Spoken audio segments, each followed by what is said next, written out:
Et je vous souhaite la bienvenue dans cette matinale ADTM Insight consacrée à l'économie positive. Ah, David. Ah, David est là. Voilà, voilà. C'est notre dernière intervenante que nous attendons. Bon, excusez-nous, c'est un petit peu chaotique ce matin, mais voilà, c'est vendredi. Donc, Insign, c'est un membre très actif de l'ADTM et une agence très engagée dans le positive business, comme l'ADTM d'ailleurs, positive marketing en ce qui nous concerne. Alors, vous êtes déjà 86, je sais qu'il y a de nombreux adhérents et aussi des non-adhérents de l'ADTM, donc je vais vous dire 2 mots sur l'ADTM. L'ADTM, c'est le plus grand réseau de professionnels du marketing en France. On a plus de 1000 membres et on rassemble tout l'écosystème marketing. Donc, on a des sociétés adhérentes de toute taille. On a du CAC aux startups en passant par les ETI et des indépendants, du B2B, du B2C, des annonceurs et des prestataires, des sociétés d'études, des agences, des consultants. Voilà, donc on a, c'est notre particularité, la diversité et la richesse pardon, de nos membres. Et notre proposition de valeur pour nos membres, c'est partager, progresser, échanger, ce que nous allons faire ce matin. Donc, nous sommes engagés depuis de très nombreuses années dans beaucoup d'initiatives de marketing responsable. Donc, nous avons depuis très longtemps un club du marketing responsable. Nous sommes partenaires de la plateforme Réussir avec un marketing responsable que David, ici présent, a fondée il y a quelques années avec l'ADEME. Et nous étions dans les premiers partenaires, je crois, à aller on board. Nous sommes partenaires du prix de la responsabilité sociétale des marques et nous venons d'ouvrir un site Positive Marketing by ADTM qui a vocation à être un centre de ressources sur tous ces sujets au sein de l'ADTM. Donc, nous sommes vraiment de plus en plus engagés sur ces sujets. Et c'est la raison pour laquelle nous avons le grand plaisir de faire cette matinale. Donc, comme vous avez dû le voir, après la publication des résultats de l'enquête économie positive, quelle perception pour les salariés du secteur privé, nous nous sommes dit que maintenant, il fallait faire place au débat lors de cette matinale, à l'échange, pour croiser les points de vue, découvrir des exemples concrets également et débattre entre nous. Donc, pour ce faire, je vais laisser la parole à Audrey Pulvar, qui nous fait l'immense plaisir et l'honneur d'animer cette matinale. Alors, je dois vous dire que je suis très émue parce que j'ai été pendant des années une auditrice assidue et enthousiaste de la tranche 6-7 que tu animais sur France Inter. Exact, sur France Inter, tu te réveillais tôt. Oui. Et du coup, je suis vraiment, vraiment ravie. Et bon, Audrey, a-t-il besoin de la présenter Je ne pense pas.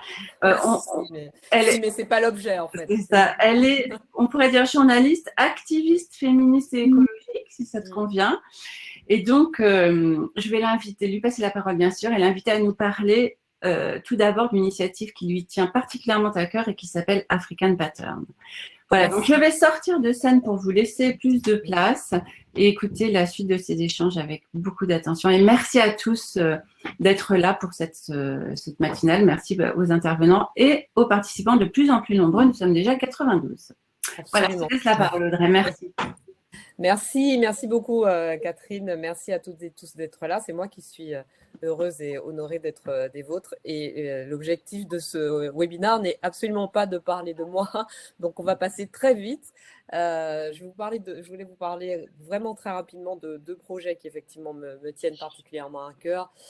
African Pattern qui est pour l'instant surtout une idée. C'est un fonds de dotation, mais qui a un peu de mal, qui est en stand-by depuis plusieurs mois, parce qu'on a pas mal de difficultés diverses et variées, notamment le fait que les principaux pays avec lesquels on avait commencé à travailler dans le Sahel sont confrontés depuis 1 an et demi, mais singulièrement depuis 1 an, à des situations sécuritaires extrêmement dégradées. Donc, ça ne facilite pas les choses, mais ce n'est pas la seule raison.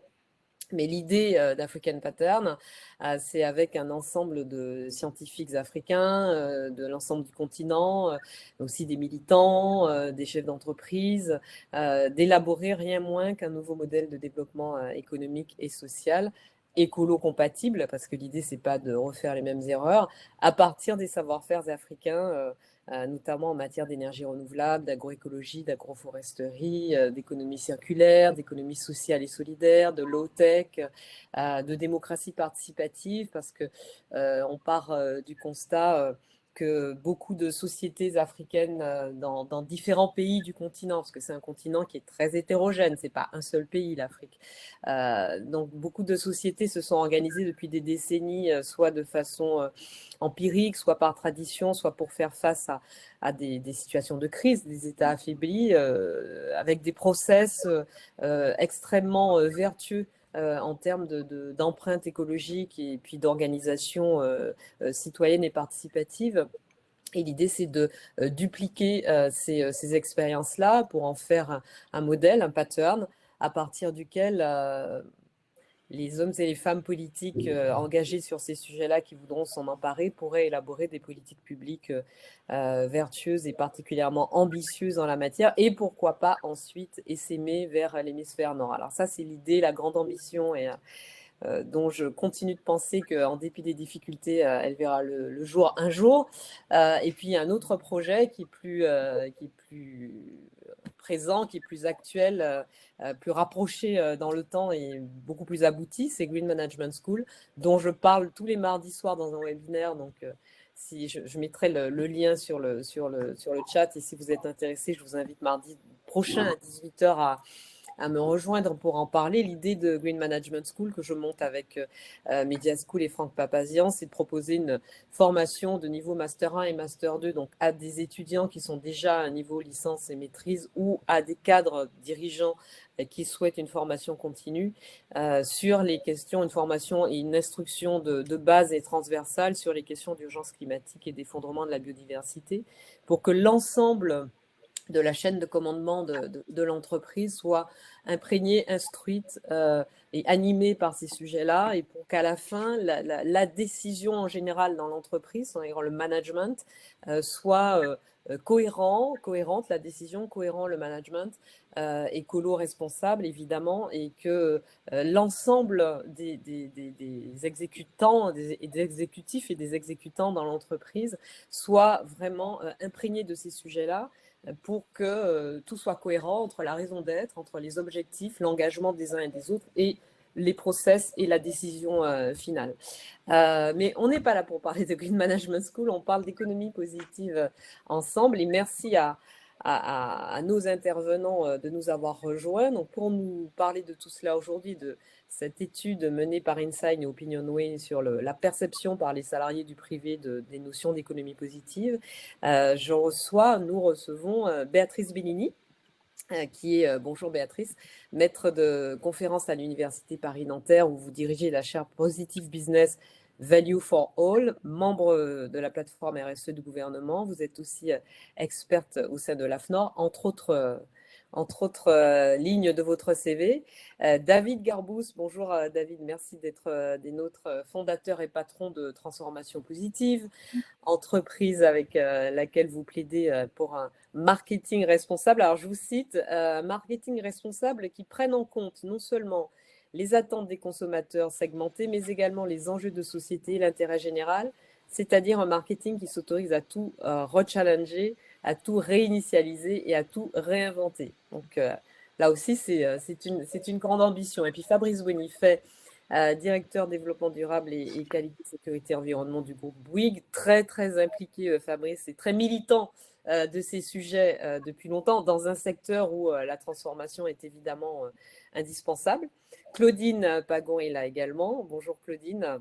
Bonjour. Directrice générale associée. Alors, est-ce que tu m'en voudras si je dis impact positif plutôt que positive impact? C'est mon petit côté résistance et défense de la langue française. Le résultat est le même et c'est ce qui compte. Voilà, directrice générale associée à Impact Positif d'Insign.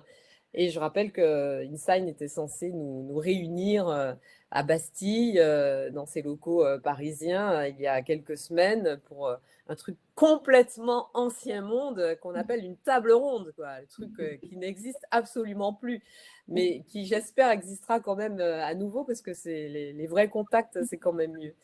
Je vais commencer par vous demander à chacun, peut-être commencer avec vous, Béatrice, en 1 minute, quelle est votre définition de l'économie positive? Tout d'abord, merci à vous de me permettre de m'exprimer.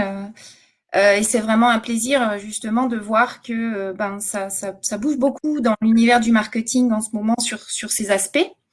Alors, c'est vrai que pour moi, l'économie positive, c'est une économie de sens et c'est surtout une économie qui arrive à allier à la fois une préservation de l'environnement avec une optimisation de l'impact social et bien sûr que ça soit économiquement rentable. Souvent, on a tendance à isoler chacun de ces trois aspects, puisque ce n'est pas les mêmes personnes qui gèrent voilà, les aspects environnementaux, les aspects sociaux, les aspects économiques. Donc, pour moi, c'est un vrai challenge. Et aussi, il faut rajouter la notion d'arbitrage, parce qu'il n'y a pas de solution idéale au niveau environnement, ni social, ni économique. Et puis, surtout, quelquefois, on peut avoir des solutions qui écologiquement sont bonnes, mais totalement antisociales. Donc voilà, donc une économie positive, c'est une économie dont les choix sont faits en connaissance de cause. Voilà. Donc on fait un choix et on sait que écologiquement c'est peut-être moins bien, mais socialement parlant c'est un peu mieux et puis économiquement parlant quand même on s'en sort. Voilà. Donc c'est l'art de la synthèse, David, l'économie positive? J'ai envie de dire que c'est d'abord un mot qui fait du bien parce que accoler ces acronymes économie et positif, c'est pas forcément courant. C'est comme marketing et responsable. On pourrait se dire que c'est une sorte d'oxymore. Et comment est-ce que l'économie peut être positive finalement? C'est une question, je pense que on s'est tous posé. Et moi, je crois profondément que ça peut être le cas, effectivement, et aux conditions qui viennent d'être énoncées. C'est pour moi une économie qui pense avant tout le vivant et qui essaye de faire en sorte de respecter le vivant. On a vu avec la crise du coronavirus que, en l'espace de quelques semaines, quand l'écosystème autour d'une entreprise s'effondrait, en fait, l'entreprise s'effondrait. Et donc, quand la vie s'effondre, il n'y a plus rien. Donc, une économie positive, pour moi, c'est une économie qui protège le vivant et qui est régénératrice, qui essaye même, effectivement, de donner davantage qu'elle prend. Et voilà, je pense que c'est un des plus beaux sujets sur lesquels on peut s'engager aujourd'hui. Merci David. Alors Fabrice, donner davantage que l'on prend, je sais que ça vous parle, mais il faut aussi gagner de l'argent. L'argent, c'est une conséquence. C'est une conséquence parce qu'on a fait bien le travail en amont. Et je suis assez d'accord avec les définitions que vous avez données. Pour moi, l'économie positive, c'est de créer de l'abondance frugale. Il faut créer de l'abondance, mais en ayant le souci d'éradiquer les externalités négatives produites aujourd'hui par les entreprises, qu'elles en produisent beaucoup. Et il n'y a pas de fatalité à ce constat affligeant. Donc, il faut changer absolument notre modèle pour créer de l'abondance sans détruire, donc de passer d'une approche de prédation à une approche moi, ce que j'appelle l'entreprise contributive. Il y a plein de planètes alignées pour y arriver.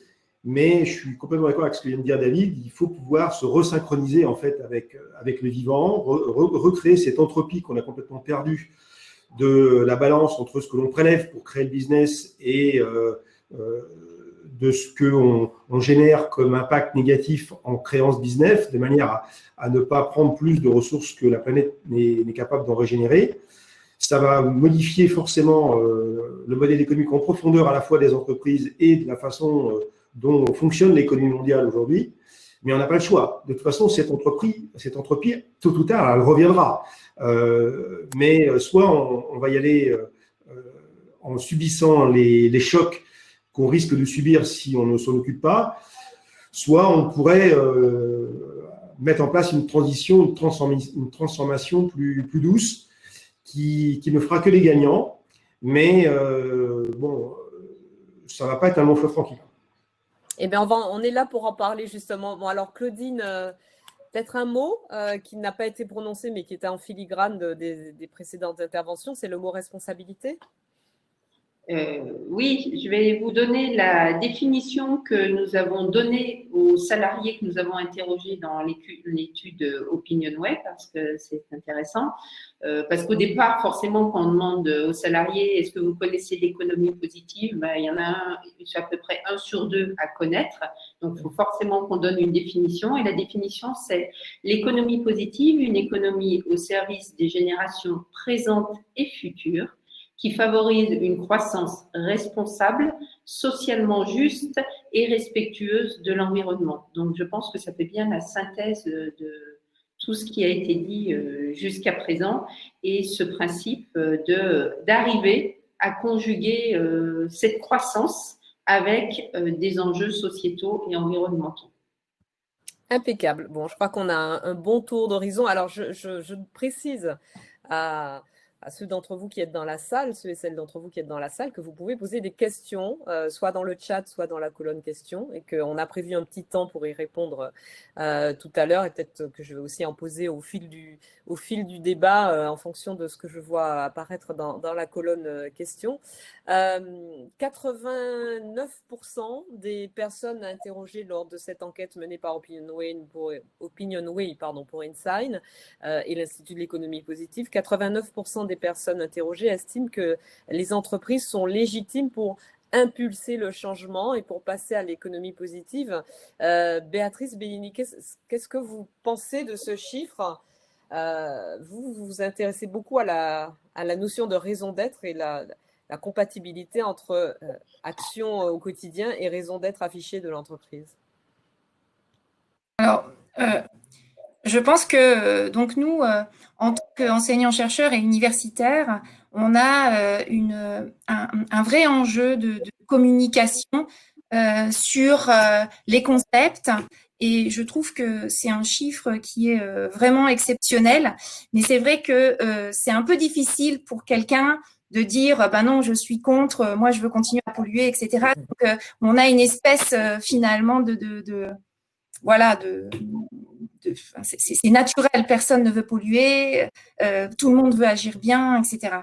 Donc, je pense que ce qui est important, c'est aussi d'avoir conscience que, notamment dans le domaine de la préservation de l'environnement, on a quelque chose qui nuit en fait à l'amélioration des pratiques, c'est ce qu'on appelle l'illusion de la connaissance.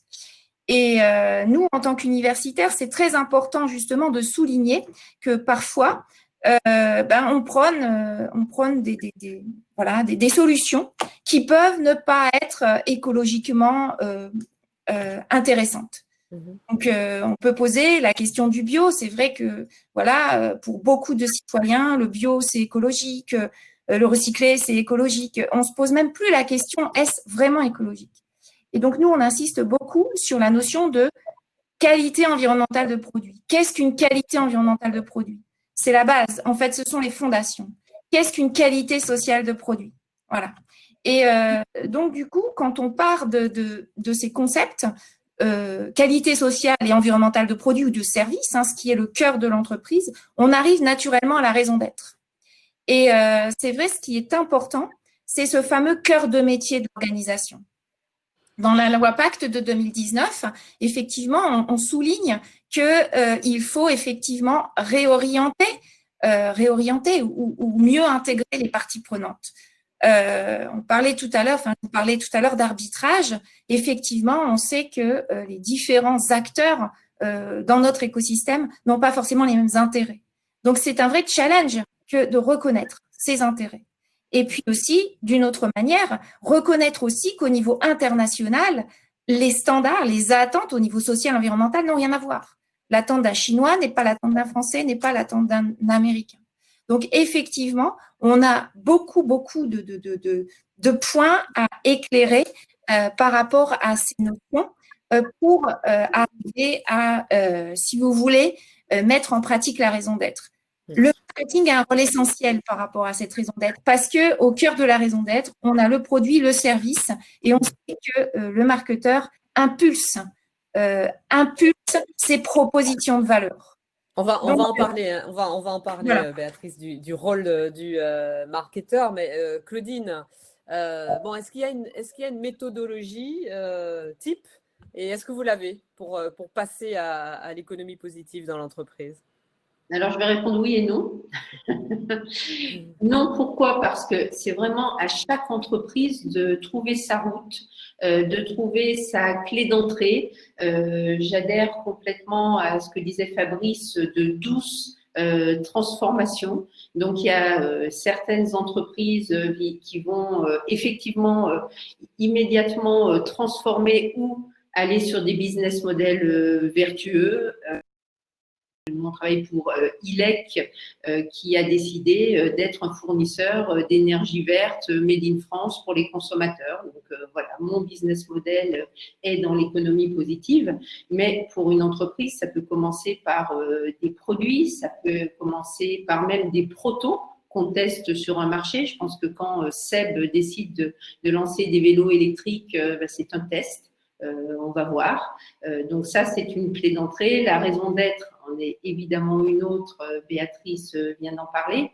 Et moi, ce que j'aime bien dire aussi aux entreprises, c'est la tâche peut paraître très compliquée parce que, oui, elle est dans l'économie positive. Ah ouais, mais mes clients sont pas prêts, mais le marché est pas prêt, je sais pas comment faire, etc., etc. Donc, aller travailler ensemble, fédérer, influencer, mutualiser, et c'est comme ça qu'on trouvera les solutions. C'est peut-être plus simple sur une filière comme celle, par exemple, du bâtiment que connaît bien Bouygues, de se dire, eh ben, on va aller chercher différents acteurs de la chaîne de valeur de la construction pour ensemble trouver des solutions, les expérimenter et après les diffuser. Donc, non, il n'y a pas de méthode type, mais oui, il y a énormément de portes d'entrée. Et moi, je suis convaincue qu'une fois que l'entreprise a trouvé sa porte et rentrée, elle rentre vraiment dans un cercle vertueux. Un cercle vertueux. Pour se Ouais. transformer. Le plus difficile, c'est de commencer. C'est un peu ce que vous avez vécu, David. Vous avez 3 minutes, ça va être court, mais 3 minutes 30 pour nous dire comment, chez Le Sieur ou chez Fleury Michon, pour lesquels vous avez travaillé pendant longtemps, vous avez changé la donne et pourquoi le rôle de l'entreprise dans sa propre transformation et dans celle de la société est non seulement majeur, mais indispensable. Alors, je vais rallumer votre micro.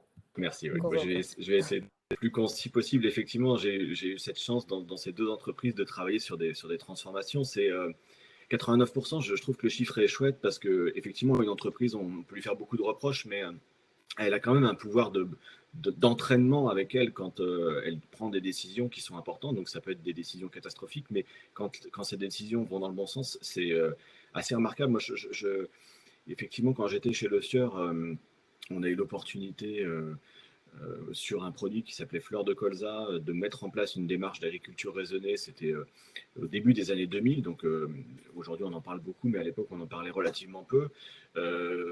Fleur de Colza, ça représentait 8% du chiffre d'affaires de Le Sieur, donc c'était une relativement petite business. C'était un petit business, mais on a essayé quelque chose de très différent en mettant en avant les agriculteurs qui s'engageaient dans cette démarche. Il y a eu beaucoup de questions et de résistance en interne sur ce sujet parce qu'on se disait finalement à l'époque, le colza, on en parlait beaucoup à travers les oméga-3 qui étaient une promesse santé, une promesse nutritionnelle. Et il y a eu des questions au moment où on a proposé de changer pour mettre des agriculteurs et expliquer leurs engagements en disant est-ce que c'est pas ringard de mettre des agriculteurs sur les packs, est-ce que c'est vraiment la bonne stratégie de changer de pied comme ça. Et cette démarche a eu un succès énorme auprès des consommateurs, ça a fait 15% de croissance. Et quand je suis parti de chez Le Sieur, on avait décidé de basculer 90% des approvisionnements en agriculture raisonnée de cette façon-là. Donc, à l'échelle de Le Sieur, ça avait un impact extrêmement important. Donc ça, c'est vraiment enthousiasmant. Moi, c'est les deux expériences que j'ai vécues. Je ne dis pas que j'ai la solution ou une martingale, mais le fait de commencer extrêmement forte, mais à petite échelle, dans une entreprise, montrer qu'une alternative, une façon différente de faire peut rencontrer un succès économique, c'est une façon incroyable de faire basculer une organisation. C'est difficile pour une organisation de décider quasiment du jour au lendemain qu'elle va passer en mode économie positive ou en mode vertueux, avec toutes les subtilités de définition qu'il y a derrière. C'est compliqué comme décision à prendre. Mais si vous... Ah, je ne vous entends pas, Audrey, parce que vous avez votre micro coupé. Pardon, vous confirmez l'effet d'entraînement une fois qu'on a démarré, une fois qu'on a fait la preuve à petite échelle que ça pouvait marcher? Oui, ça je pense que c'est le plus fantastique truc que j'ai vécu dans ma carrière. C'est-à-dire que une entreprise, les fondamentaux d'une entreprise, c'est quand même la performance économique. Et quand on obtient des résultats satisfaisants, on obtient aussi des feedbacks consommateurs qui sont géniaux, des encouragements qui viennent de l'extérieur. Et ça fait du bien à l'entreprise, ça donne de l'énergie, ça libère aussi des énergies en interne pour démultiplier des initiatives. Et ça crée vraiment un cercle vertueux. C'est passé chez Le Sur, chez Fleury Michon. On était, alors je vais dépasser un tout petit peu les 3 minutes, mais je vous promets, j'essaie de faire vite. Mais quand je suis arrivé 15 jours après, il y avait la crise du cheval dans les lasagnes. Et donc, énormément de questions qui étaient posées au service consommateur avec des gens inquiets. Et Fleury Michon, c'est de la charcuterie, des plats cuisinés et du surimi. Et quand on les avait rassurés sur les lasagnes, ils nous disaient, mais au fait, vous mettez quoi dans le surimi? Ça montrait à quel point il y avait une inquiétude et la question c'était est-ce qu'on a bien fait de vous faire confiance finalement. Et donc nous à l'époque on avait prévu de faire une campagne de publicité assez classique où on disait que le surimi était très bon et on a pris le contre-pied en fait, on a décidé de ne pas faire ça, on a pris le contre-pied de cette stratégie en disant ne nous croyez pas sur parole et venez voir par vous-même. On a proposé aux gens de remonter toute la chaîne en allant du supermarché, en passant par les usines et en allant en Alaska pour voir où était pêché le poisson en montrant que c'était bien du poisson au passage. Et pas du ça a cheval. connu, et pas des yeux de Bernard Lhermitte ou je ne sais pas quoi, parce que les gens avaient beaucoup d'inquiétudes sur ce produit.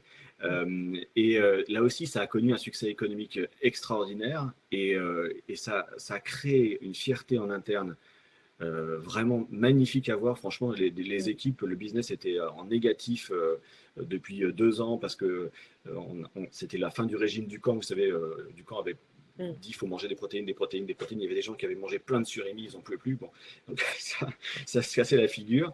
Et ces équipes étaient un peu déprimées. Et en l'espace d'1 an, elles sont reparties, elles ont fait des propositions et ça nous a permis de développer énormément d'innovations. Avec de nouveaux leviers. Fabrice Bonifay, alors vous posez 2 questions directes. Qu'est-ce qui manquerait, je vous cite, qu'est-ce qui manquerait à l'humanité si l'entreprise n'existait pas? Et qu'est-ce qui irait mieux si l'entreprise n'existait pas? Est-ce que c'est ça la matrice? Est-ce que c'est ce qui vous guide dans vos décisions? En rallumant votre micro. C'est bon, alors, on vous entend. Oui, en fait, c'est ce qu'on utilise en fait. C'est un petit moyen mnémotechnique pour inciter les entreprises à réfléchir sur pourquoi elles existent. Et quand on redéfinit sa raison d'être, quand on la définit tout simplement, c'est les 2 bonnes questions à se poser. La première, c'est effectivement qu'est-ce qui va lui permettre de démontrer son originalité, le fait qu'elle apporte à la société civile une solution, un produit unique et qui lui confère en fait cet aspect, un aspect exceptionnel, comme quoi si elle n'était plus là, ce serait vraiment très dommageable. Mais le problème, c'est qu'aujourd'hui, les entreprises sont sur des modes de production en prédation, c'est-à-dire elles utilisent des matières premières, de l'énergie, et le problème, c'est qu'elles en utilisent beaucoup plus que ce que la nature est capable de régénérer, donc elles génèrent ces externalités dont on parlait tout à l'heure. Et donc, par itération successive, l'objectif de toute entreprise aujourd'hui qui se veut responsable, c'est de tordre le modèle économique de manière à ce que progressivement, et le plus vite possible quand même, elle puisse se resynchroniser avec ce que les écosystèmes, la planète est capable de régénérer. Et ça, si elle ne le fait pas, de toute façon, tôt ou tard, elle va disparaître, soit parce que les écosystèmes, et notamment le climat, sera tellement dégradé qu'il n'y aura pas de business viable dans une planète à plus 4 degrés, et ça, c'est dans moins de 30 ans qu'on risque d'avoir ça, si on continue comme ça. Et toute la mécanique qu'on doit mettre en place aujourd'hui, c'est de réduire drastiquement ces externalités négatives, à commencer donc par les impacts climatiques. Et le travail sur la raison d'être est intéressant parce que ça permet aux dirigeants de prendre conscience de l'urgence de la situation et surtout de passer d'une approche qui était j'améliore ce que j'ai toujours fait, donc le less bad, je fais un peu mieux, je suis dans l'amélioration continue, et on voit bien que ça fait 15 ans que les entreprises font ça et que ça ne va pas assez vite, clairement. Et d'aller maintenant, compte tenu de l'urgence, compte tenu qu'il reste à peu près 3600 jours, aller sur des approches plus de disruption, de dire, voilà, maintenant, il faut qu'on fasse une percée de manière à ce qu'on puisse rattraper tout le retard qu'on a pris à tergiverser autour de l'amélioration continue et de transformer complètement son modèle. Alors, transformer complètement son modèle, en 2 mots, ça veut dire quoi? C'est-à-dire de passer d'une approche linéaire à une approche beaucoup plus circulaire, d'une approche basée sur la vente de produits, la vente de produits et de solutions à la vente d'usage, de manière à ce que l'entreprise reste propriétaire de ses produits et elle vend l'usage de ces produits. L'impact sera beaucoup moins important, bien sûr, dans la mesure où les entreprises vont être incitées à garder les produits chez elles et donc de faire en sorte de faire des produits qui ne s'usent pas, donc des produits de design forever, donc pour toujours, et de faire son business, de faire son chiffre d'affaires sur de l'immatériel, donc sur la vente de services. Donc c'est tout le contraire de ce qu'on fait aujourd'hui dans le monde entier. On est à l'opposé de ça. On est sur aujourd'hui l'économie du volume, l'économie de la possession. L'objectif, c'est de vendre le plus de produits possible aux gens et de provoquer le réachat en démodant rapidement les produits et avec des politiques marketing agressives pour inciter les gens à suivre la mode, en fait, alors qu'ils n'ont pas vraiment besoin. Moi, je dis souvent que le matérialisme d'aujourd'hui, c'est d'inciter les gens à acheter des produits dont ils n'ont pas vraiment besoin, avec de l'argent qu'ils n'ont pas toujours, tout ça pour impressionner d'autres gens qui n'en ont rien à foutre. Voilà, on est dans cette économie-là aujourd'hui. Et l'économie de demain, ça va être tout le contraire. Ça va être de dire, voilà, on va vous proposer… La vraie liberté de demain, ça sera de pouvoir jouir de tout sans rien posséder. Donc, de pouvoir acheter l'usage d'une solution quand on en a besoin. Et quand cette solution, ce produit, on n'en a pas besoin, il est réutilisé, il est utilisé par une autre partie prenante ailleurs. Donc, c'est tout à fait possible de rentrer dans cette approche-là. C'est même pas possible, c'est même souhaitable le plus vite possible. Et ça nécessite de reconfigurer complètement le business model. Alors, la bonne nouvelle, c'est qu'il y a déjà plein d'entreprises qui sont sur ces modèles-là. Il y en a plein. Elles ne sont pas très connues. Il y a des grosses, quelques-unes. Il y a beaucoup de petites. Et ce qu'il faut maintenant, c'est faire démarrer la Ola de la vertu, faire en sorte de faire connaître ces solutions au plus grand nombre grâce à un journaliste d'impact positif, un journalisme de solution. Ça, c'est très important que les médias s'emparent des entreprises qui sont les plus vertueuses pour donner envie aux entreprises qui n'ont pas démarré cette transformation de s'y mettre rapidement parce que de toute façon, elles n'ont pas d'autre issue. Soit elles le font et elles survivront parce que le plus important pour une boîte, ce n'est pas de gagner de l'argent, c'est de durer. Soit elles ne le font pas et elles seront disqualifiées tôt ou tard, soit par leurs parties prenantes, par leurs clients, ou par le fait que de toute façon, qu'on n'aura pas assez de ressources pour tout le monde, elles finiront par disparaître de toute manière. Alors, tout cela, évidemment, est aussi beaucoup une question de marketing. Oui. On est justement… C'est le sujet. L'intitulé de ce webinaire, c'était… justement, marketeur, c'est le moment d'agir. Et à propos des responsabilités du marketing, à propos du rôle d'impulsion du marketing, David, quand on s'est parlé pour préparer ce webinaire, ce toilinaire en français, vous m'avez répondu à propos du rôle de marketeur. Le marketing doit être capable d'arbitrer entre les aspirations immédiates des consommateurs et les conséquences des actes des entreprises. Il faut savoir ne pas sortir un produit. C'est un peu ce que nous disait Fabrice à l'instant. Oui, en fait, ce qu'on a appris, en fait, ce que c'est le marketing au départ, la définition de ce que donne Kotler, c'est la capacité de réconcilier les attentes d'une cible, des consommateurs, avec le savoir-faire d'une entreprise. Donc c'est ça, c'est la mise en relation finalement d'un savoir-faire et des attentes. Mais ça, c'est ce que j'ai appris à l'école. Ce qu'on doit faire aujourd'hui, et je pense que c'est ce que vous enseignerez dans la Green Management School, et moi je vais essayer de le faire à l'ISC Paris, mais c'est garder ces fondamentaux, mais en plus rajouter une dimension sociétale, c'est-à-dire de faire en sorte qu'il n'y a aucune décision qui puisse être prise qui ne soit pas confrontée au sujet du long terme. C'est-à-dire que si vous pensez les sujets à 20 ans, dans l'alimentaire dans lequel j'ai beaucoup travaillé, si vous pensez ce qui se passe à 20 ans, on sait qu'on ne peut pas continuer comme ça. C'est-à-dire qu'à 20 ans, on ne peut pas nourrir 9 milliards d'habitants comme on consomme aujourd'hui en France ou aux États-Unis. Il n'y aura pas assez de ressources. Toutes les études sont là, il n'y a pas besoin d'en refaire, etc. On a toutes les données. Donc, mais à l'inverse, pardon de vous interrompre, mais à l'inverse, il y a des études qui démontrent qu'on pourrait faire de façon à ce que même 12 milliards d'individus sur Terre aient largement donc, de quoi manger, vivre et dans de bonnes conditions, si on change notre façon de Exactement. faire. Exactement, et ça c'est hyper enthousiasmant. Donc on dit, on regarde loin, on regarde à une génération, on se dit soit c'est le mur, soit c'est le bonheur. Moi personnellement je suis plutôt optimiste, donc je vais chercher. Mais en fait, par contre, ce dont on se rend compte en ayant ce regard lointain, c'est que pour atteindre l'objectif à 20 ans, il faut bouger maintenant tout de suite. Parce que les cycles, ne serait-ce que les cycles agricoles, c'est des cycles longs, il faut être capable de faire des mouvements perpétuels pour arriver à un objectif très ambitieux à cet horizon-là. Et donc, quand on a ce double regard de la génération d'après, comme on pourrait le dire, et de l'instant, eh ben, les décisions marketing, elles changent. Parce que là, vous vous dites finalement, et je pense que c'est vrai dans toutes les industries, c'est-à-dire que dans la construction, Fabrice pourra nous en parler, à 20 ans, si on ne change pas un certain nombre de choses de manière radicale, dans l'automobile, c'est pareil, il y a plein de choses qui s'effondrent. Donc, quand on a cette perspective-là, notre responsabilité en tant que collaborateur, en tant que décideur, en tant que citoyen, c'est de tout faire pour que nos enfants ne subissent pas ce merdier. C'est vraiment quelque chose qui me fait bouillir parce que c'est presque un crime contre l'humanité si on ne bouge pas aujourd'hui, avec toute la connaissance qu'on a. Et le marketing, il est en première ligne, il est hyper bien placé, s'il fait bien son travail, pour faire cette synthèse, le savoir-faire de l'entreprise, les attentes des consommateurs et cette dimension sociétale. Et en mariant ces trois dimensions, il peut être à l'origine de la création d'une offre, qui est une offre positive et d'avenir.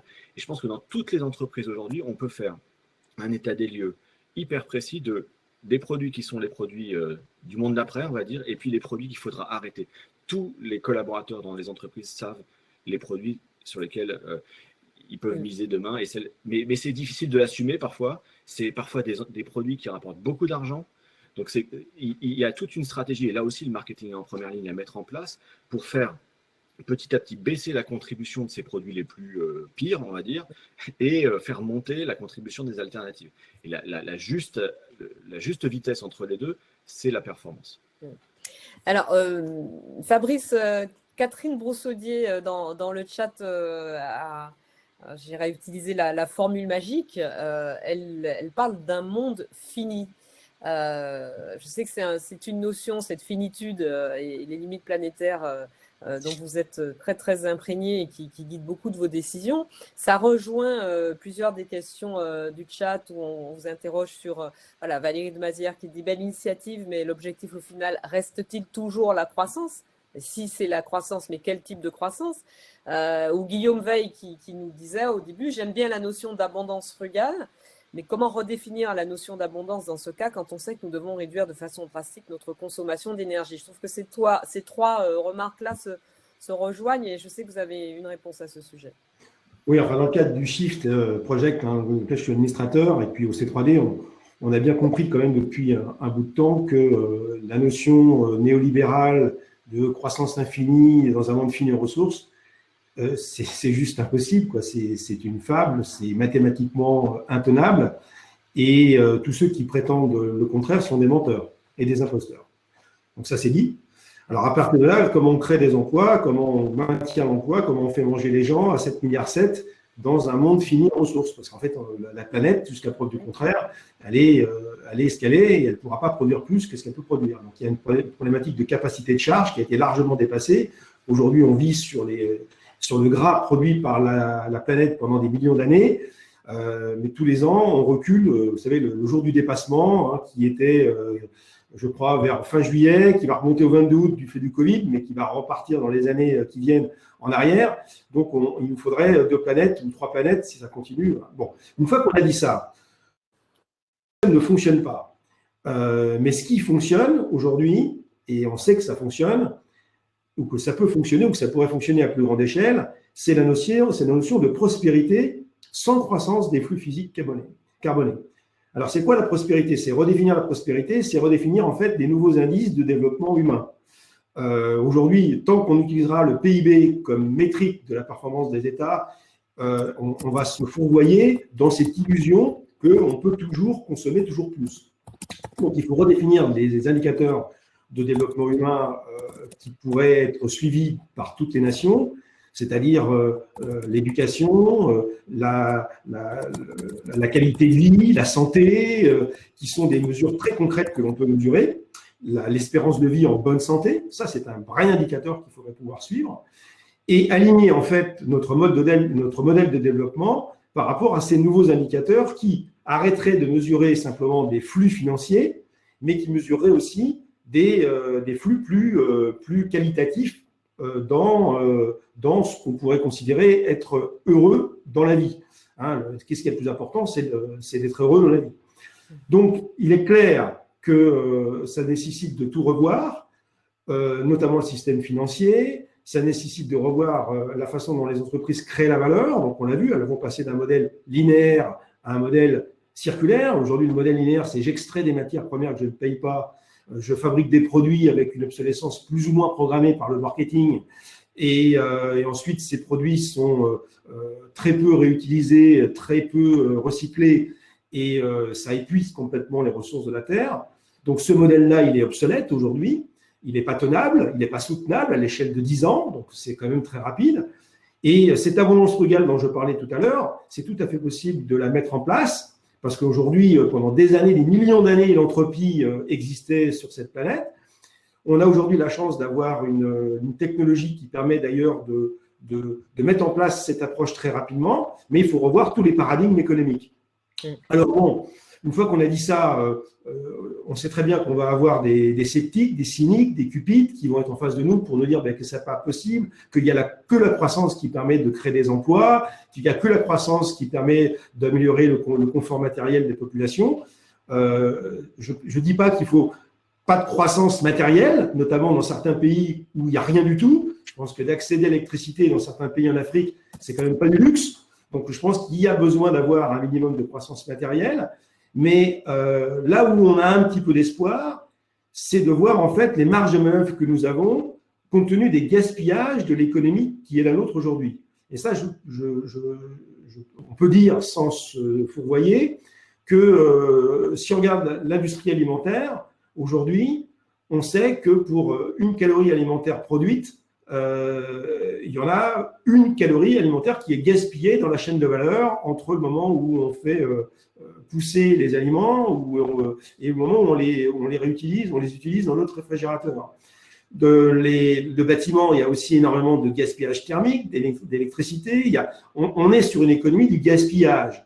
Donc, on pourrait déjà commencer à améliorer en fait les systèmes existants pour aller vers des systèmes beaucoup plus efficients dans tous les domaines, dans toutes les industries, et puis progressivement changer le modèle économique pour aller sur les modèles circulaires et de la fonctionnalité. On est d'accord. Fabrice, je vous interromps. Je voulais faire intervenir les autres intervenants et puis il nous reste encore un petit peu de temps pour discuter de tout ça. Béatrice, alors déjà, de quelle croissance on parle? Je sais que vous plaidez pour une autre définition de la croissance et puis aussi changer des choses très concrètes comme les normes d'actualisation, comme les règles comptables pour vraiment, au-delà même de la réglementation qui existe déjà, les dirigeants prennent en compte le risque climat, l'impact sur la biodiversité dans leurs décisions. Alors oui, je pense que c'est vraiment très important de parler des limites des outils de mesure actuels, parce qu'on a tendance à dire on va imposer des normes aux investisseurs par rapport aux critères ESG, et en fait, on ne dit pas qu'on a un problème d'évaluation en fait, sur ces fameux critères ESG. On ne remet pas en cause que c'est compliqué.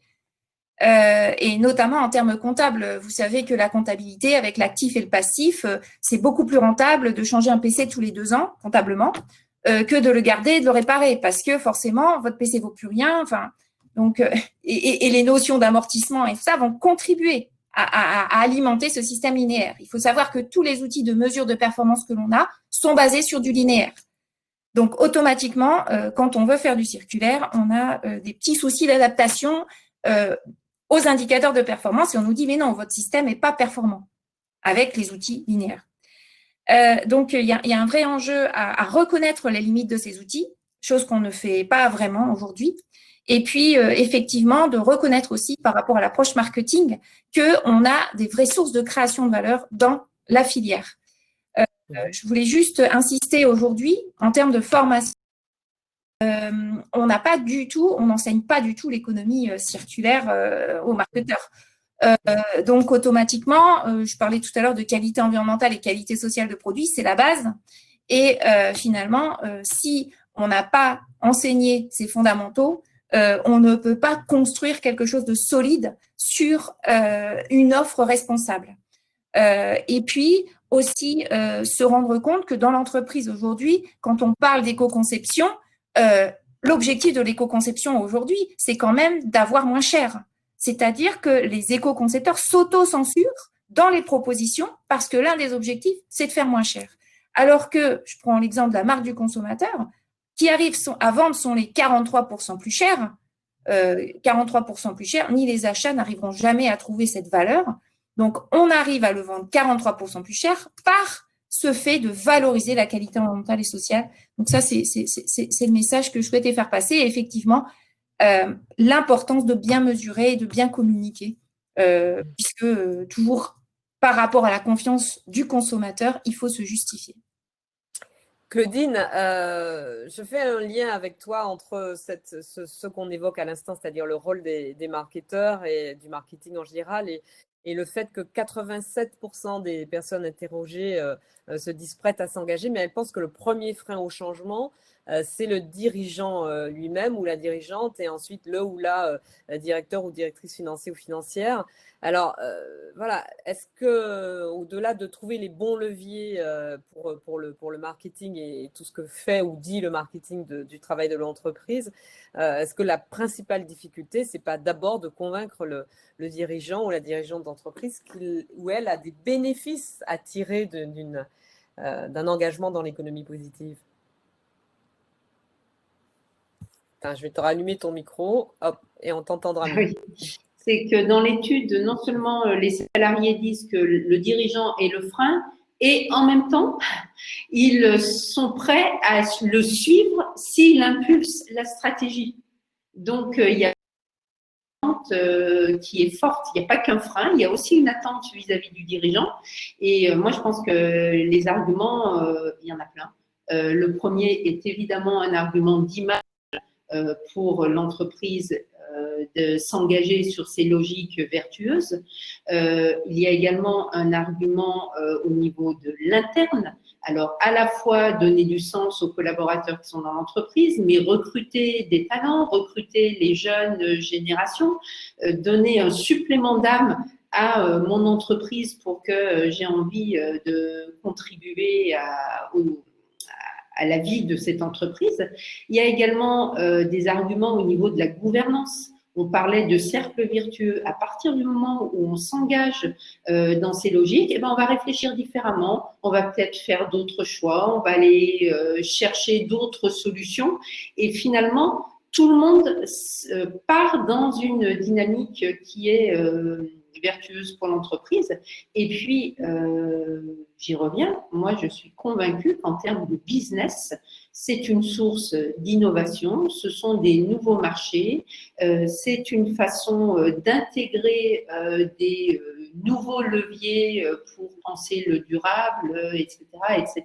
Donc, je ne vois que du positif à mettre en avant à un dirigeant. Alors, oui, on n'est peut-être pas dans le court terme, dans les 6 mois qui viennent, mais ça fait partie des questions que j'ai vues dans le chat de dire, mais est-ce qu'il n'y a pas un problème entre le fait des mandats qui sont finalement courts? Non, parce que chacun doit être comptable de son mandat. Donc, c'est bien beau de s'engager sur des objectifs à 2030, 2040, etc.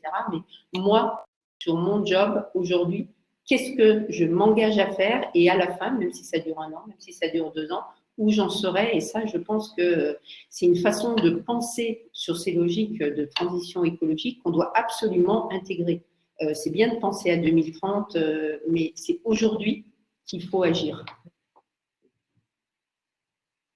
Mais la question de la gouvernance, et là je me tourne vers Fabrice, la question de la gouvernance, elle revient systématiquement dans ce passage à l'acte, dans cet engagement vers une économie positive de la part des entreprises. Est-ce que parfois on n'est pas confronté, quand on est dans votre position, à avoir presque un double langage celui qu'on sert aux actionnaires et aux dirigeants et celui qu'on sert aux équipes en interne? J'aurais un petit point. La meilleure façon de se mettre les pieds dans le tapis, c'est d'avoir un double langage, hein. Donc, moi, je pense que la sincérité triomphe de tout. En ce qui me concerne, je ne tiens pas de double langage. Je dis exactement la même chose en interne qu'en externe. La situation est trop grave pour commencer à vouloir jouer la comédie ou dire aux gens ce qu'ils ont envie d'entendre, comme les politiques le font, comme en permanence, où ils adaptent leur discours en fonction du public qu'ils ont en face d'eux, sans aucune conviction personnelle. Ça, en interne, dans les entreprises, c'est pas tenable. Donc, j'ai pas dit que c'était facile de passer d'un modèle à l'autre, et puis ça sert à rien de stigmatiser ce qui s'est passé dans le passé, de dire voilà, ceux qui ont prôné l'économie de marché, c'est des grands méchants, et puis que nous, maintenant, on est des grands gentils parce qu'on a compris. Non, on est tous des complices de ce qui s'est passé. Il faut simplement en tirer les enseignements. Je crois que c'est Nicolas Hulot qui disait que l'homme est un animal qui a trahi, l'histoire est sa sanction. Ben, il n'a pas tort. D'ailleurs, même depuis très très longtemps, hein, l'homme est prédateur sur l'environnement, sauf qu'à l'époque où on n'avait que des arcs et des flèches, on n'avait pas un impact énorme parce que la nature était bien plus forte que nous. Dès lors qu'on a commencé à domestiquer les énergies fossiles, on s'est doté de machines, et finalement, qu'est-ce qui détruit aujourd'hui la planète? Ce n'est pas l'homme en tant que tel, ce sont les machines utilisées par les hommes. Donc, ce qu'il faut, c'est revenir maintenant à la raison, considérer qu'il n'y a pas de plan B parce qu'il n'y a pas de planète B, et que si on veut laisser un avenir à nos enfants, et même pour nous, hein, compte tenu de la trajectoire que l'on a actuellement, bah, il faut tout simplement reconfigurer le logiciel économique et aller vers effectivement une économie positive et en accepter les conséquences. Oui, il va y avoir des conséquences. Oui, il n'y aura pas que des gagnants dans notamment pour les entreprises qui n'auront pas su adapter leur modèle économique avec des produits qui aujourd'hui doivent absolument disparaître, c'est vrai, et des comportements qui doivent changer. On vient de lancer au C3D les gestes barrières climatiques. Je vous invite d'ailleurs à les relayer massivement. Oui, il va falloir qu'on mange moins de viande. Oui, il va falloir qu'on prenne moins l'avion. Oui, il va falloir qu'on achète moins de produits manufacturés. Est-ce que ça veut dire que c'est la fin de l'économie? Certainement pas. On peut vendre autre chose. On peut proposer à nos clients des produits plus immatériels. On peut vendre des solutions qui ont moins d'impact. Il faut, ça a été dit par les autres intervenants, se réinventer. Et moi, dans mon travail, tous les jours, vis-à-vis de mes entités du groupe et au C3D, on travaille sur ces sujets. Et lorsqu'on a des… Moi, je veux dire un truc. Effectivement, il y a des gens qui ne sont pas d'accord avec tout ça. Mais en ce qui me concerne, j'ai adopté une posture chez Bouygues et ailleurs aussi d'ailleurs. Je ne discute pas une minute de mon temps avec les sceptiques et les cyniques qui pensent que ce n'est pas possible de faire comme on l'a toujours fait. Ça ne sert à rien, à rien. Ça ne sert à rien, ça fait juste perdre du temps. Il y a suffisamment de gens aujourd'hui, et vous l'avez dit tout à l'heure, dans les entreprises, qui ont envie que ça change, qui sont des parents, qui ont conscience du bordel dans lequel on est. Et moi, je ne travaille qu'avec des gens qui ont envie d'agir. Et je ne débat jamais avec des sceptiques et des cyniques, ça ne sert à rien, il faut les laisser dans leur médiocrité. Bon, ben ça c'est dit. David. Oui, un petit point par rapport à la question, quel est le rôle des dirigeants? Moi, j'ai connu 2 entreprises où les dirigeants étaient hyper moteurs pour la transformation. Et en fait, ça a été compliqué quand même d'avancer à la vitesse à laquelle moi j'espérais avancer, parce qu'il y avait des résistances en interne. Il ne faut pas sous-estimer ça aussi. C'est-à-dire que les changements qui sont devant nous sont tellement énormes, on sait ce qu'on abandonne, on ne sait pas vraiment ce qu'on va trouver. Et moi, j'ai travaillé dans l'alimentaire, ça reste des produits qu'on va manger, donc ça pourrait paraître plus rassurant. Mais quand vous dites à un acheteur qu'il va falloir qu'il achète beaucoup plus en France, qu'il change complètement les cahiers des charges, qu'il emmène les agriculteurs avec lui dans des nouvelles formes de production, il sera votre premier ambassadeur quand il aura compris que ça marche, mais au début, ça lui fait peur. Quand vous demandez à un ingénieur qualité de travailler à supprimer des additifs, alors qu'on lui a appris à l'école que ces additifs, ils étaient géniaux et qu'ils allaient protéger la santé des gens, il est en panique. Donc, faut vraiment, c'est extrêmement important, ça, je pense, de le partager avec les gens qui sont là. Le dirigeant, c'est essentiel, bien sûr. Mais moi, j'ai connu des situations dans lesquels les dirigeants étaient hyper volontaires et où on a quand même eu de la peine à avancer à la vitesse où on le voulait. Et il ne faut pas négliger cet accompagnement au changement, ce fait finalement de se dire que ceux qui avaient l'expertise dans l'entreprise, dans le monde d'avant, peuvent la perdre demain et du coup être des résistances au changement malgré eux, parce que soit ils ont peur de perdre du pouvoir, soit parce qu'ils ne savent pas ce qu'ils vont trouver derrière et ils ne savent pas comment se positionner. Et finalement, ils vont ralentir le processus de changement parce qu'eux-mêmes, ils ne trouvent pas leur place. Donc, il y a un travail avec les RH qui est majeur à faire pour prendre chacune des fonctions de l'entreprise et leur donner un rôle et faire en sorte qu'ils soient des acteurs positifs du changement. Si on néglige ça, et moi, vraiment un témoignage sincère, on l'a un peu négligé dans certaines de mes expériences, on ne va pas assez vite. Voilà, ça ne veut pas dire qu'on n'avance pas et on finit toujours par y arriver, mais on vient de dire qu'il y avait un enjeu de vitesse, on vient de dire qu'il y avait un enjeu d'urgence, et pour être à la hauteur de cette urgence, il faut un accompagnement RH quasiment individualisé. Merci à tous les quatre. On arrive presque au terme de notre webinaire et on s'était promis de garder quelques minutes pour la question du chat. Alors d'abord, je voudrais rappeler que oui, vous allez recevoir un lien avec le replay de ce webinaire, que Claudine a mis dans le chat le lien vers l'enquête d'Insign sur la perception de l'économie positive par les salariés. Je vous engage vivement à télécharger ce lien, puis bien sûr le lien que Fabrice a mis également. Fabrice, Fabrice et David et Béatrice aussi évidemment, il y avait une question d'Olivier Roche qui disait voilà, sur la durabilité des actions des dirigeants, est-ce que c'est compatible avec des durées de poste de dirigeants entre 3 et 5 ans? Comment peuvent-ils être engagés à court terme pour gérer des problèmes dont les solutions, les résultats seront après leur mandat? C'est un peu la même question qui se pose pour les politiques. On se demande pourquoi ils n'agissent pas alors qu'ils sont au courant. Ils ont un terme qui est beaucoup plus court que les décisions qu'ils ont à prendre. Qui est-ce qui veut répondre? Peut-être Fabrice. C'est une très bonne... Il faut changer les indicateurs.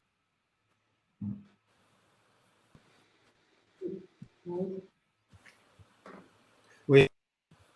Il est clair qu'en matière de gouvernance, les mandats, plus le mandat est court, plus forcément les dirigeants politiques ou d'entreprise auront tendance à vouloir avoir des résultats qui pourra se mesurer au moment où ils seront là, quoi. Et on a perdu complètement cette notion. Avant, il y avait une direction du plan, il y avait un département du plan au niveau de l'État il y a 40 ou 50 ans qui engageait les transformations sur des temps longs. Ça, on l'a complètement perdu. Et il y a certainement à revoir au niveau de notre démocratie cette notion de comment on remet le temps long au centre des décisions. Et dans les entreprises, c'est exactement la même chose. Je pense que la schizophrénie de la présentation des comptes trimestriels pour les entreprises cotées, ça ne les incite pas à aussi investir sur des problématiques de temps long. Donc, la gouvernance doit être revue. On peut faire autrement aujourd'hui, que ce soit au niveau politique, au niveau des entreprises, pour prendre en compte ce temps long, avec notamment des nouveaux modèles juridiques d'entreprise, des fondations actionnaires, des entreprises à mission, en fait, avec des décisions qui seraient prises une fois pour toutes au niveau de la raison d'être de l'entreprise, et quels que soient les dirigeants qui se succèdent, les dirigeants viendraient au service en fait de la mission et de la vision d'entreprise, et ça permettrait d'éviter d'avoir des systèmes de girouettes où à chaque fois qu'il y a un politique qui arrive, qui n'est pas de la même couleur politique, on remet en question ce qui a été fait avant, ce qui est complètement détestable. Et c'est pareil dans les entreprises, avec des mandats qui se succèdent, où forcément le type qui arrive commence à dire, de toute façon, tout ce qu'on a fait avant, c'est des conneries, moi je suis le meilleur, et vous allez voir ce que vous allez voir, avec des approches très court terme et des incentives extrêmement court terme. Donc je pense que si on ne change pas les règles du jeu, rien ne changera. Donc il faut changer les règles du jeu. Il y a toutes les solutions pour faire autrement aujourd'hui. Bon, il y a beaucoup de choses à changer, ça a été dit. Là où je ne suis pas tout à fait d'accord avec ce qui a été dit tout à l'heure, c'est, moi je pense qu'on a besoin de méthodes. Un but sans méthode est un non-sens. Il y a des méthodes aujourd'hui pour reproduire la valeur autrement. Je vous invite d'ailleurs à découvrir ce qu'on va sortir au C3D dans quelques mois sur le concept de l'entreprise contributive. On va avoir besoin sur la prise en compte du temps long, sur la modification du modèle économique, sur la modification du modèle de gouvernance, sur la modification du système d'innovation. Il y a des choses aujourd'hui qui existent et qui peuvent être dupliquées à plus large échelle. Donc, ce qui serait désespérant, c'est qu'il n'y ait pas de solution. Eh bien, il y a des solutions. Ce qu'il faut, c'est les faire savoir. Il faut faire preuve de beaucoup d'enthousiasme pour les mettre en place et, si possible, intégrer dans le cursus pédagogique des étudiants le plus vite possible ces nouvelles notions pour qu'ils arrêtent d'apprendre le monde d'avant et qu'ils commencent à apprendre aujourd'hui le monde d'après. Oui, moi j'aimerais intervenir très rapidement sur la notion, justement, on est en France, on est dans un pays qui est exceptionnel au niveau international par rapport à l'intégration du social, de l'humain, et je pense que la France a un rôle aussi. Si on en est à toujours enseigner le même modèle, c'est parce qu'il y a une pression qui se fait je veux dire aux États-Unis ou ailleurs, pour ces modèles. Donc, il faut que nous aussi, on a un rôle à l'international, et beaucoup de pays en développement sont en attente par rapport à la France, justement pour préserver ces valeurs. Et c'est vraiment important. On est que 70 millions. L'enjeu, il est international, il est global. Et je pense que ça, c'est vraiment quelque chose, on a un rôle là-dedans. Voilà. C'est vrai. David, on vous avait perdu, peut-être que victime comme moi d'un problème de batterie. Vous vouliez parler du rôle des dirigeants et des actionnaires et de ce qu'il faut changer dans la gouvernance. Oui, je pense que, il faut travailler les indicateurs. Ça rejoint un petit peu ce que disait Fabrice, c'est-à-dire que un dirigeant qui est là pour 3 ans, il doit être vraiment comptable de ce qu'il fait et on doit pouvoir venir le chercher 3 ans après si les conséquences de ce qu'il a décidé ont mis l'entreprise dans le mur. C'est extrêmement important parce que c'est uniquement sur des temps longs comme ça qu'on réussit des transformations profondes. Si on remet en cause les choses tous les 3 ans, ça ne marche pas. Et le fait d'avoir j'ai vécu des actionnariats familiaux, donc ce que me demandait le président, c'était de travailler pour la génération d'après. Ça facilite les choses. Et je pense qu'on devrait essayer de réhabiliter cette exigence avec, c'est normal que des dirigeants puissent être amenés à changer de fonction, mais ils doivent être comptables des décisions qu'ils ont prises, même après leur mandat. On devrait faire la même chose pour les politiques, je pense. Je vois que beaucoup de nos intervenants sur le chat se posent la question de la formation, de la formation dans les écoles. Certains parlent même de la bonne réception sur ces sujets des écoliers, des collégiens, mais c'est un peu plus compliqué une fois qu'on arrive dans les écoles de formation des marketeurs. Est-ce que l'un de nos intervenants voudrait faire une remarque à ce sujet? Ouais. Alors, c'est vrai qu'on a une pression au niveau actuellement sur les classements, etc. Et on nous dit d'intégrer la RSE dans des modules isolés. Et moi, je vois que du coup, on se retrouve à faire des modules isolés de marketing responsable et que dans tout le reste de la formation, on ne leur parle pas du tout de ça. Donc, en fait, c'est déconnecté. Et nous, on prône pour que ce soit intégré dans tous les modules abordés dans les formations marketing. Mais c'est vrai que ça, c'est un vrai problème parce qu'au niveau des classements, du coup, nous, on n'est pas perçus comme ayant un master marketing responsable parce que c'est pas mis dans les faits, dans les modules. Et ça c'est très important d'éviter que ce soit isolé dans un module à part et que ce soit vraiment inclus. Ah, je vous ai perdu, Béatrice. Que ce soit inclus partout. Oui, inclus dans toute la formation.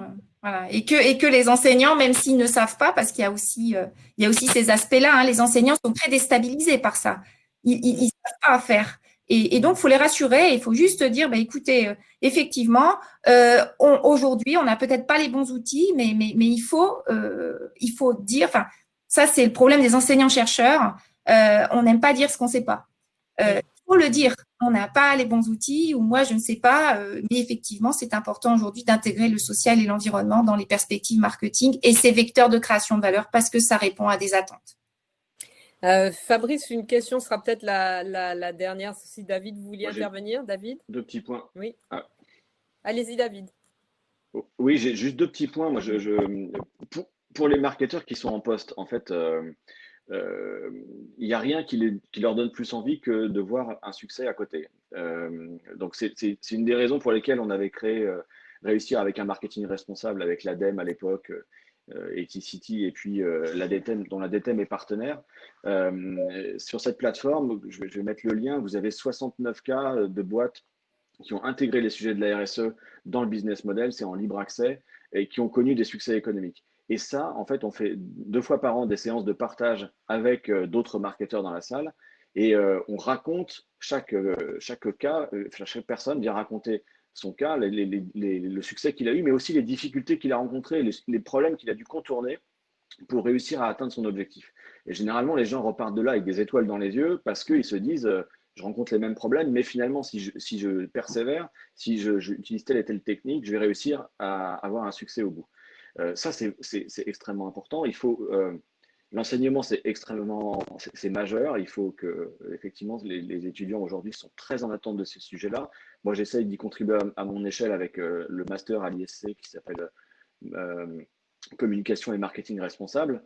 Mais il faut qu'on travaille. J'ai vu qu'il y avait des enseignants dans le chat. Il faut qu'on travaille tous ensemble parce que cette formation, on doit créer ensemble une nouvelle génération d'étudiants qui doivent être capables d'orienter la stratégie des entreprises. Mais ça ne doit pas nous dédouaner, ici et maintenant, nous qui sommes aux affaires, de bosser, de faire le boulot, parce qu'on ne peut pas se dire que c'est la génération des étudiants qui sortent maintenant qui va résoudre le problème. Si nous, on n'a pas bossé maintenant tout de suite, on va vraiment dans la merde. Donc, il y a un sujet là de double temporalité, encore une fois, travailler le temps long avec l'enseignement, et c'est extraordinaire, c'est hyper enthousiasmant et il faut le faire, et travailler le temps présent avec les marketeurs qui sont en place. C'est pour ça que ce webinaire est particulièrement bienvenu, pour que effectivement on se donne tous de l'énergie, du courage et un objectif commun qui est de faire vraiment de travailler à une économie résiliente et de faire en sorte qu'à 20 ans on soit encore là. Merci beaucoup. Claudine, on arrive vraiment au bout de notre temps et durable prévu. Un mot de conclusion de ta part? Eh bien, déjà, merci beaucoup, évidemment, à nos invités pour ces témoignages positifs, encourageants. Le chat est très, très riche avec des contributions, des questions. Si vous avez le temps, on peut peut-être, je pense, prendre quelques questions complémentaires. Et puis, oui, moi, je rejoins David. C'est ensemble qu'on va réussir. Donc, unissons nos expériences, nos engagements, nos volontés pour changer enfin vraiment les choses. Donc, on se voit quand, voilà. Merci beaucoup, merci à tous les quatre. Si l'un de vous, Fabrice ou Béatrice, veut rajouter quelque chose, Fabrice? Merci en tout cas de nous avoir donné à tous l'occasion de parler de ces sujets. Il faut le faire. Merci Audrey de ton implication très précieuse, compte tenu de ta notoriété, ça nous aide beaucoup. Et puis voilà. Si je peux aider. Nous, on a très très envie, que ce soit au niveau, enfin moi à titre personnel, au niveau du C3D, maintenant on est une grosse association, C3D, 164 entreprises, de gens très motivés pour avancer sur tous ces sujets. On a un groupe de travail marketing responsable au C3D qui est animé par Bertrand Sadowski, qui est le directeur de compte durable de Carrefour, qui fait un travail tout à fait remarquable. Et je vous invite, si ça vous intéresse, de nous rejoindre au C3D sur ces sujets, ou pourquoi pas de faire une intervention avec vous dans le cadre de nos travaux. Et je vous invite aussi à aller sur le blog Entreprises contributives que je co-anime avec Céline Puffardichvili et qui vous donnera plein de témoignages d'entrepreneurs qui sont en train de mettre en place cette transformation. Et puis, bien sûr, le livre qui va sortir à la fin de l'année, que je vous invite à acheter, qui sera sur ce même sujet. Merci beaucoup à toutes et à tous, à tous les quatre, à nos quatre intervenants, à la DTEM, à InSign, à OpinionWay pour la réalisation de l'étude. Je vous dis à bientôt. Sur tous ces sujets-là, on aura de toute façon beaucoup d'occasions de se reparler, de se revoir. J'ai vu qu'il y a des liens qui se sont déjà faits là sur le chat, et tant mieux. Et pour ceux que ça intéresse, je vous donne rendez-vous mardi à 18h pour un webinaire consacré à l'enseignement de Green Management School. J'ai mis le lien aussi dans le chat. À bientôt. Merci, au revoir. Et donc, c'est la DTEM qui est administrateur et c'est la DTEM qui court. Au revoir. Au revoir, merci.